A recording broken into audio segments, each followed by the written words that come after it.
आओ जीना सीखे कहानी जंगल में मंगल।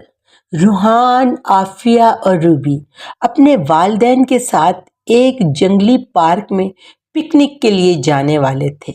वालिदा ने सबको हदायत दी कि अपनी अपनी ज़रूरी चीज़ें तैयार कर लीजिए और वो सारी चीज़ें इकट्ठी कर लें जो पिकनिक में इंजॉय करने में मददगार साबित होंगी।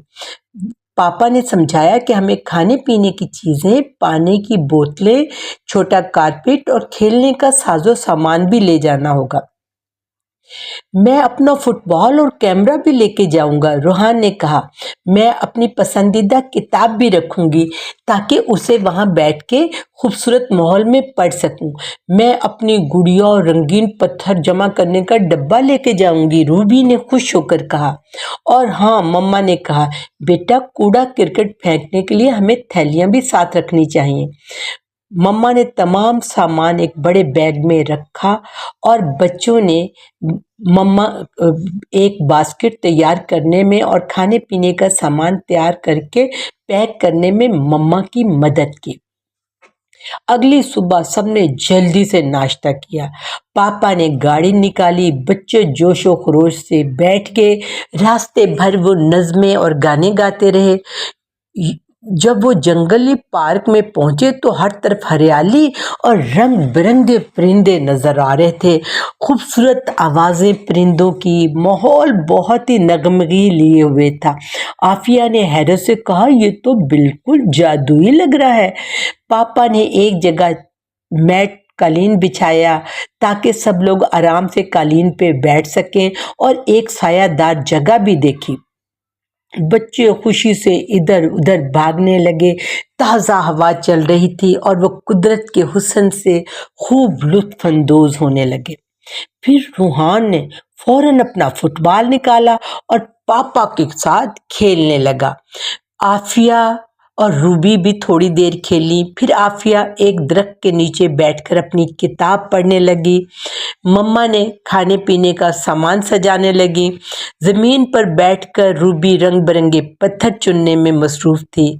अगर कोई परिंदा क्या कोई इन परिंदों की आवाज़ों को पहचान सकता है? पापा ने तीनों बच्चों से पूछा। ये तो कोयल की आवाज़ है, बच्चों ने गौर से सुना और रूबी ने खुशी से चीखते हुए कहा। वालिद ने एक कहानी सुनाई कि जंगलात में जानवर कैसे रहते हैं और हमें किस तरह उनकी हिफाजत करनी चाहिए। हमें जानवरों को तंग नहीं करना चाहिए और उनकी नस्ल की बढ़ोतरी का भी ख्याल रखना चाहिए। बच्चे बड़े गौर से पापा की बातें सुनने लगे। कुछ देर बाद मम्मा ने सबको खाने के लिए बुलाया। पापा ने भी खाना लगाने में मम्मा की हेल्प की। उन्होंने सैंडविच, फ्रूट और जूस सबके आगे रखे। रूहान ने खुश होकर कहा, ये तो बहुत मज़ेदार है और खेलने की वजह से अब मुझे भूख भी ज़ोरों की लगी है। खाने के बाद सबने जंगल में एक छोटा सा चहलकदमी भी की। दरख्तों की ठंडी छाँव, परिंदों की चहचहाहट और हल्की हवा, इतना पुरसुकून माहौल था कि उसने सबको खुश कर दिया।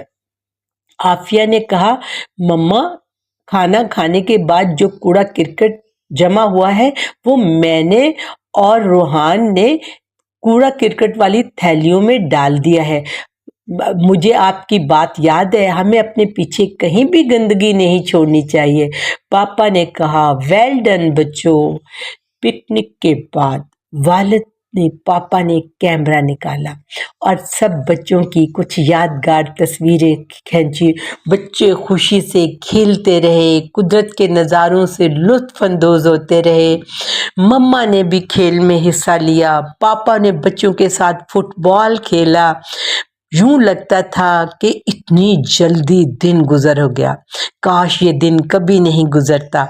लेकिन पापा ने कहा, बच्चों अब हमें वापस चलना होगा।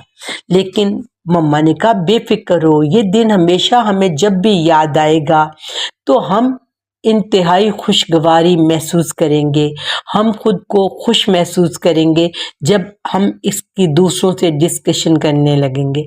जब शाम होने लगी तो मामा ने कहा, बेशक ये एक शानदार दिन है। याद रखो बच्चों, अगर आइंदा भी आपने اور اسکول میں اپنے اچھے رزلٹ دیے تو ہم دوبارہ ایسے ہی ایک شاندار دن کو منانے کے لیے آئیں گے۔ روحان نے پوچھا کب آئیں گے؟ تو مما نے کہا بیٹا اب انشاءاللہ تعالی جلدی آپ لوگوں کے رزلٹ کے بعد۔ پھر سب لوگ گاڑی میں سوار ہوئے، پاپا نے گاڑی سٹارٹ کی اور وہ ایک خوشگوار پکنک کے بعد خوشی خوشی اپنے گھر روانہ ہو گئے۔ بے شک وہ بہت خوش تھے، یہ اللہ کی مہربانی سے انہیں کتنا خوبصورت دن ملا تھا، اور دل میں وہ جنگل کے حسین لمحوں کی یادگار لیے اپنے گھر پہنچے۔ بچوں، کیا آپ نے بھی کبھی پکنک ایسے منائی ہے؟ اور اگر منائی ہے تو کیا آپ نے پکنک سے پہلے سب ضروری سامان میں سمیٹنے میں اور پیک کرنے میں اپنے ماما پاپا کی ہیلپ کی ہے؟ اور کیا آپ جب کسی جگہ پکنک پر جاتے ہیں تو وہاں گند مچانے سے گریز کرتے ہیں؟ کیا آپ اپنے پیچھے رہ جانے والے گند کو پیچھے رہ جانے کے لیے چھوڑ دیتے ہیں، یا انہیں تھیلیوں میں پیک کر کے کسی قریبی ڈسٹ بن میں ڈال دیتے ہیں؟ آپ اور کیا کیا کرتے ہیں، یہ مجھ سے شیئر کرنا مت بھولیے گا۔ اگلے وینسڈے کو پھر ملیں گے ایک نئی کہانی کے ساتھ۔